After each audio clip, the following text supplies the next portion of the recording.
Okay, we're at EDC.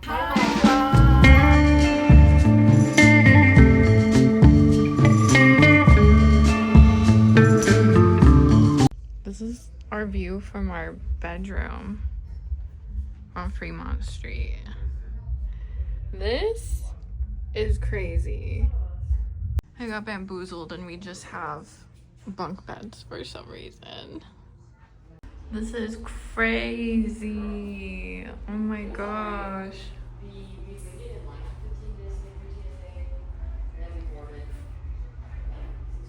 I love being overstimulated.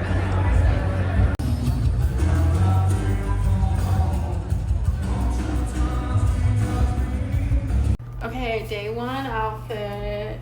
I'm a holy cow. Unholy cow. I'm holy cow. I got Baphomet on my back. It might be upside down. This is me. This is me before partying for 12 hours. Hi. Say hi, vlog. Hi.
I'm home.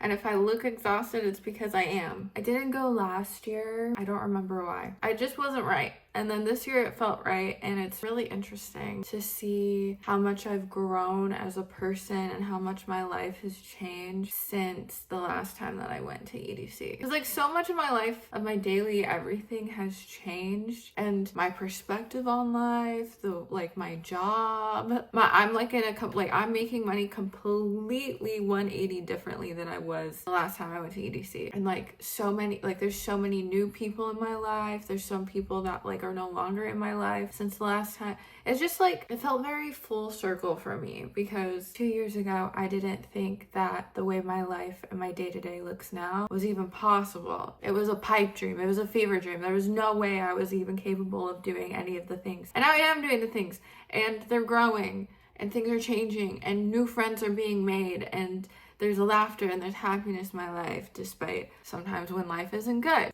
So I'm really happy that I went this year. It was really, really worth it to me. I'm so lucky that I have such an amazing rave family that just makes the whole trip just so easy and fun. Just reminds me that life doesn't have to be that serious. It's life and things happen, but there's always laughter at the end of the day, and that's what matters, because we're all doomed and we're all gonna die someday, and you need to battle that existential dread by going out and having fun with your friends and reminding you this is the whole point of life. This is the whole point, and it's okay to be your loudest, most authentic self. I feel like I'm the most me that I've ever been, and And it's really, really interesting to see how when I become the most absolute authentic version of myself that I possibly can, after years and years of healing, it's interesting to see who is still around and who's not, and who helps me be my authentic self and who stopped me from being that person. I don't know. Full cycle complete, introspective thoughts. Ooh. Life and deep meanings and blah, blah, blah. I feel like I finally returned to the mindset that I had when I was a teenager and I was addicted to Tumblr. So does that make any sense? When I was in high school, I did so many big and cool things that I just didn't, I don't know. I did so many things and I lived a lot of life because I had this mindset of just like being positive and just like doing whatever because you need to experience life to the fullest. And I always just like viewed it like a Tumblr post. You know, like you go on Tumblr and you see those like inspiring text posts and you're like, yeah, this is the meaning of life, man.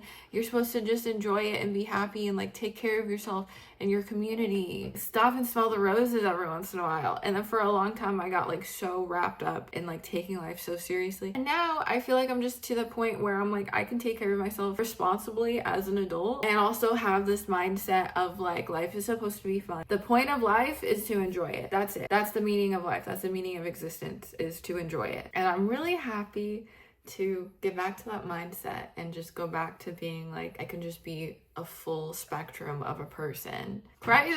Oh my god! And I'm no longer ashamed, like I no longer feel ashamed to be the authentic version of myself. I feel like so confident in just like being myself and presenting that to the world, and then being like, if you don't like it, like you don't have to be in my life. Nobody like, you're not going to enjoy hanging out with every single person that you meet. So like if somebody doesn't want to be in my life, I'm like, that's fine, like bye. Like even if I'm sad and I'm like grieving it and it takes me a while to process it, ultimately at my core I'm grateful for all the experiences that I have, and I'm okay. Like if like you don't want to be my friend, that's okay, because there's lots of people that love me and want to be my friend. And I know that's like not a deep concept and a lot of people get that, but like when you grew up being told that who you are is like shameful, Mormon trauma, sometimes it takes until adulthood for you to be able to be in an environment that's safe for you to be authentic and to be able to have, I guess, ego death and like truly explore who you are as a person and let your right people come into your life. And life is just like so much more enjoyable. So much more enjoyable. Life should be full of laughter and kindness and friends that will see you at your lowest and still just like love you through it and like encourage you and remind you that like even if you're going through it and you're struck with grief or heartache or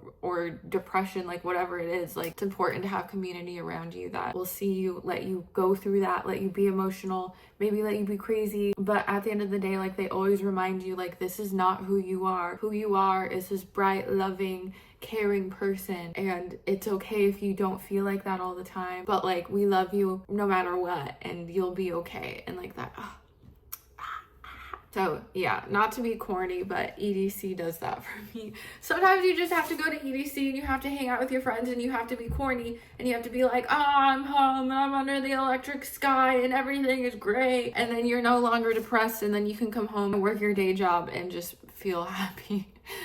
But it's like, it took me years to get to this point, and it's really cool to see because it's like, you are capable of anything that you want to do.